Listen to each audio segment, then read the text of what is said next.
সুপ্রিয় দর্শক, একটি অতি গুরুত্বপূর্ণ বিষয় নিয়ে আপনাদের সামনে উপস্থিত হলাম। বিষয়টি হলো স্পিকার জনাব হাফিজউদ্দিন আজকে একটি সংবাদ সম্মেলন করেছেন। উদ্দেশ্য হলো রাষ্ট্রপতি পদত্যাগ নিয়ে।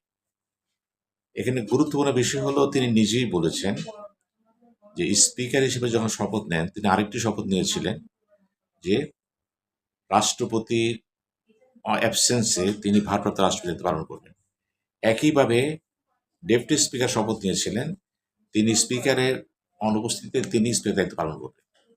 এটা একেবারে সাংবিধানিকভাবে নির্ধারিত। কিন্তু এখন প্রশ্ন হচ্ছে, স্পিকার যখন সংবাদ সম্মেলন ডেকেছেন কখন ডাকলেন?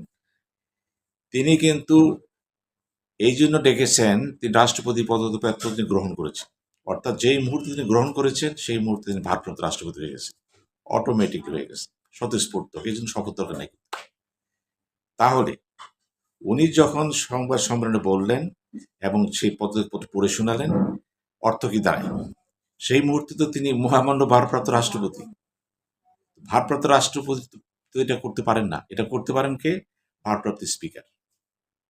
এই ক্ষেত্রে যতটুকু মনে হচ্ছে, যতটুকু বুঝি, সেটা হলো এখানে একটা সাংবিধানিক ব্যত্যয় ঘটে গেছে। কিন্তু উচিত ছিল এখানে ডেপুটি স্পিকার, যিনি সাথে সাথে ভারপ্রাপ্ত স্পিকার হয়ে গেছেন, সেই কায়সার কামালের এই সংবাদ সম্মেলনটি করা। কোনোভাবেই মহামান্য ভারপ্রাপ্ত রাষ্ট্রপতির এখানে এই সংবাদ সম্মেলন করা ঠিক হয়নি।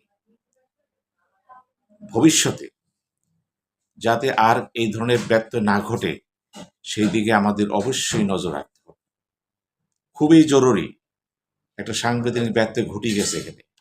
কারণ মহামান্য ভারপ্রাপ্ত রাষ্ট্রপতি যখন স্পিকার হিসেবে নিজেকে পরিচয় করে দিচ্ছেন, তখন তো তিনি ভারপ্রাপ্ত রাষ্ট্রপতি হয়ে গেছে, তখন তো স্পিকার না।